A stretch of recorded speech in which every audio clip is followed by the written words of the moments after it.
இந்த Easter attack சம்பந்தமாக நீங்கள் கேட்ட கேள்வி வந்து இந்த ஆழ்ந்த மனதில் வந்து ஒரு நியாயம் கிடைக்கும் என்ற நம்பிக்கை இல்லை. ஆனால் கிடைக்க வேணுமென்றது மனசில் இருக்கிற வறிய வெற்றிடம். கிடைக்குமான்றது ஒரு கேள்விக்குறி. ஏனென்றால் யாழ்ப்பாணம் நாங்கள் இன்றைக்கு திருவோணமலைக்கு எங்களுடைய சுயேட்சை குழு வந்து எங்களுடைய உள்ளூராட்சி சபை தேர்தலில் போட்டியிடுவது சம்பந்தமாக ஏற்கனவே பசு சின்னத்திலையும் வண்டில் சின்னத்திலையும் 2 சுயேட்சை குழு வந்து திருவோணமலை மாவட்டத்தின் உப்புவழி பிரதேச சபையிலையும் மற்றது பட்டினம் சூழல் பிரதேச சபையிலையும் வந்து அவர்கள் ஏற்கனவே நொமினேஷன் தாக்கல் செய்திருந்தவர்கள் ஊசி சின்னத்தை எடுக்கவில்லை. இப்போது நாங்கள் திருவோணமலைக்கு வந்ததன் நோக்கம் அந்த 2 சுயேட்சை குழுவையும் எங்களுடைய பஃப்ரா அல்லது வந்து எங்களுடைய ஊசி கட்சிக்கு வந்து உள் வாங்குவதற்கான ஒரு ஆரம்ப கட்ட ஒரு டிஸ்கஷன் ஒன்றுக்காக தான் வந்திருந்தாங்க. இந்த டிஸ்கஷன் வந்து சார்பாகத்தான் அமைந்திருந்தது. முக்கியமாக அவர்கள் கேட்ட விடயம் வடக்கு கிழக்குண்ட இணைப்பு சம்பந்தமாக, முக்கியமாக இந்த கட்சி வந்து வடக்கு கிழக்கில் இணைக்கப்படுறது சம்பந்தமாக, கிழக்குக்கு விஸ்தரிப்பு சம்பந்தமாக கணக்க சந்தேகங்களை கேட்டிருந்தவர்கள் தெளிவாக சில விடயங்களை சொல்லியிருக்கிறோம்.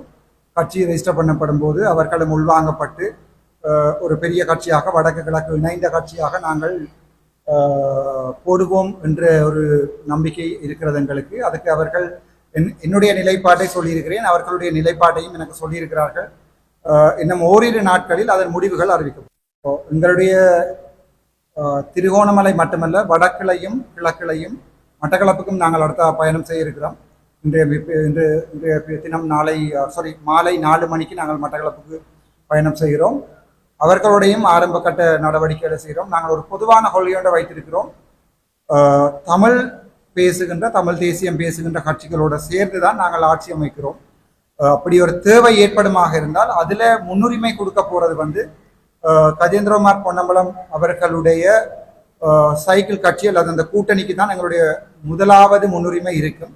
தேவைப்படும் சந்தர்ப்பத்தில் மற்ற தமிழ் கட்சிகளையும் இணைத்து கொள்ள வேண்டிய தேவை, அல்லது நாங்கள் குறைவான ஆசனங்களை பெற்று அவர்களுக்கு கூடிய ஆசனங்கள் கிடைத்திருந்தால் அவர்களோடு சேர்வது சம்பந்தமாக ஒரு பொது முடிவு ஒன்றை நாங்கள் எடுத்திருக்கிறோம். ஆனால் என்பிபி அரசாங்கத்துடன் சேர்வதில்லை என்ற ஒரு தெளிவான முடிவு ஒன்றை எடுத்திருக்கிறோம். ஏனென்றால் அவர்களும் சேர்க்க போவதில்லை.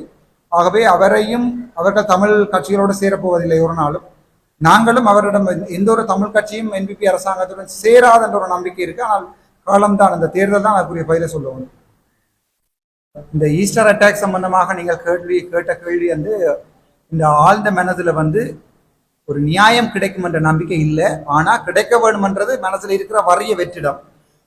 கிடைக்குமான்றது ஒரு கேள்விக்குறி. ஏனென்றால் பிள்ளையான் அரெஸ்ட் பண்ணியிருக்கிறார்கள், பிள்ளையானுடைய டிரைவரை அரெஸ்ட் பண்ணியிருக்கிறார்கள். ஆனால் மஹிந்த ராஜபக்சவாக இருக்கலாம், அல்லது கோத்தபாய ராஜபக்சவாக இருக்கலாம், அல்லது மைத்திரிபால சிறிசேன அப்போது இருந்த ஜனாதிபதி நல்லாட்சி அதே இதாக இருக்கலாம். யாருமே அவர்களுடைய பழைய அரசாங்கத்தை தோன்றுவதாக இல்லை. அந்த அம்பைத்தான் எடுத்திருக்கிறார்கள். அம்பு எய்தவனை பார்க்கவில்லை, அம்பைத்தான் எடுத்திருக்கிறார்கள். என்னை பொறுத்த வரைக்கும் இது ஒரு தேர்தல் கால விளையாட்டாகவும் இது ஒரு பிளான் பண்ணி செய்யப்பட்ட ஸ்டேஜாகத்தான் நான் பார்க்கிறேன். மக்களுடைய நீதி இந்த அரசாங்கத்திலையும் கிடைக்க வேண்டும் என்ற எதிர்பார்ப்போட ஜனாதிபதிக்கு வாக்கு போடுங்க என்று சொன்ன நான் இப்ப நானே சொல்கிறேன் என்றால் எனக்கு அதில் ஒரு பெரிய சந்தேகம் இருக்கு நான் நினைக்கிறேன். அது சற்று மக்களை ஏமாற்றுகிற வேலையாக போகிறது.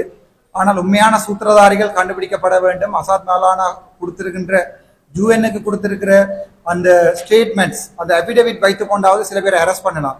ஆனால் யாரையுமே அரெஸ்ட் பண்ணாமல் மறுபடியும் அதன் ரஞ்சன் ராமநாயக் ஒரு தடவை சொல்லியிருப்பார் தெளிவாக, ஒக்கமட்டிக்க யாழுவோம் அல்லி என்று.